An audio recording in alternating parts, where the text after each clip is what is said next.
বাবা নিজেদের দত্তক মেয়েকে বাঁচাতে নিজের রক্তের মেয়েকে অপরাধী বানিয়ে জেলে পাঠিয়েছিল। সেদিন জেলের লোহার দরজার সামনে দাঁড়িয়ে মেয়েটা শুধু একটাই শপথ করেছিল, 5 বছর পর তোমাদের সবাইকে এর দাম দিতে হবে। তার প্রেমিক হাত ধরে বলেছিল, এই 5 বছরে আমি দেশের সবচেয়ে বড় ধনী হব আর তোমাকে নিয়ে নিজ হাতে সব ছিনিয়ে আনবো। 5 বছর পরে একদিন এক বাটলার এসে তাকে নিতে এলো। বলল, আজ বাড়িতে দেশের শীর্ষ ধনী আসছেন দ্বিতীয় সহজাদেকে বিয়ের প্রস্তাব দিতে। মেয়েটা মনে মনে অবাক, এই লোভী দত্তক বোনকে ধনী কেন বিয়ে করবে? কিন্তু নামটা শুনেই সে থমকে গেল, কারণ ওই ধনী আর কেউ নয়, তারই মানুষ।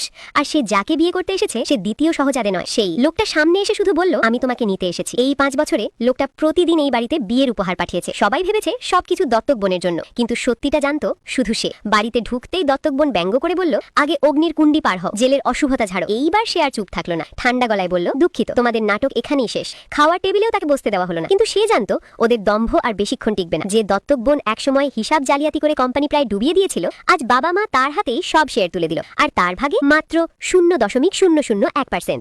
এইবার সে বিস্ফোরিত হলো, টেবিল উল্টে দিয়ে বলল, কোম্পানির শেয়ার, বাড়ি, গাড়ি, গয়না সবকিছু আমি নেব। বাবা চেঁচিয়ে উঠল, তুমি তো জেল খাটামে। মা বলল, এই শেয়ার ধনী জামাইয়ের পণ। তারা জানতো না ধনী দত্তক বোনকে বিয়ে করতেই আসেনি। ঠিক তখনই বিয়ের উপহার এসে পৌঁছলো। দত্তক বোন অন্যের জিনিস দান করতে গেলে সে গর্জে উঠল, কারো জিনিসে হাত দেওয়ার অধিকার তোমার নেই। বাবা চাবুক তুলল, কিন্তু সে আর ভয় পায় না। যখন সে বেরিয়ে যেতে চাইলো, লোকজন পথ আটকালো। ঠিক তখনই লোকটা সামনে এসে বলল, আমি দেখছি কে তাকে আটকায়। বাবা হুমকি দিল, এই বাড়ি ছাড়লে আর ফিরতে পারবে না। লোকটা শান্ত গলায় বলল, আর এক কথা বেশি বললে এই মুহূর্তে তোমার কোম্পানি দেউলিয়া। ফোন বেজে উঠল, কোম্পানি